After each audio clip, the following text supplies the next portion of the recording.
کراچی صاف ستھرا تھا، کراچی امن والا شہر تھا، بجلی کے بلوں کی بھرمار ہے، ہر گزرتے سال کے ساتھ بستی کا سفر کیا ہے۔ کل تک جو مجرم تھے شاہکار ہو چکے ہیں، ان کو بدیوں کا یار بھی کہا گیا، نشانی بنیادوں پر بانٹا گیا، فرقہ وارانہ بنیادوں پر بانٹا گیا اور کراچی کو لہو لہو کیا گیا۔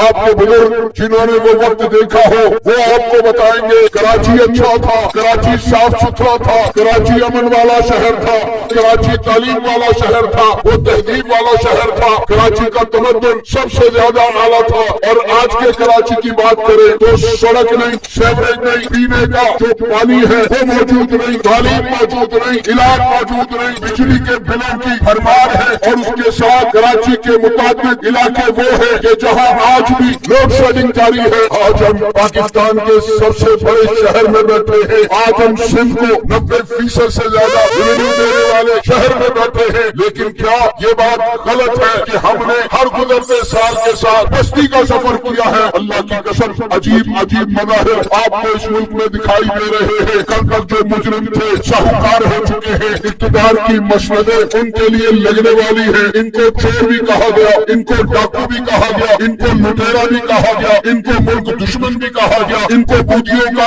یار بھی کہا گیا۔ اور اگر آپ سندھ میں دیکھیں گے، کراچی میں دیکھیں گے تو یہاں بھی آپ کو وہی لوگ دکھائی دیں گے کہ جنہوں نے کراچی کی تعلیم چھینی، تہذیب چھینی، تمدن چھینا، کراچی کی گلیوں کو انہوں نے خون سے رنگا۔ کراچی میں سارے بسنے والے جتنے بھی لوگ ہیں لا الہ الا اللہ پڑھنے والے، کلمہ پڑھنے والے، سب کے سب ایک ہیں، لیکن آپ نے دیکھا نشانی بنیادوں پر بانٹا گیا، فرقہ وارانہ بنیادوں پر بانٹا گیا اور کراچی کو لہو لہو کیا گیا۔ آج پھر وہی لوگ جو ہے وہ نئے اپنے پروگرام بنا کر اپنا چورن نئے انداز میں لے کر دوبارہ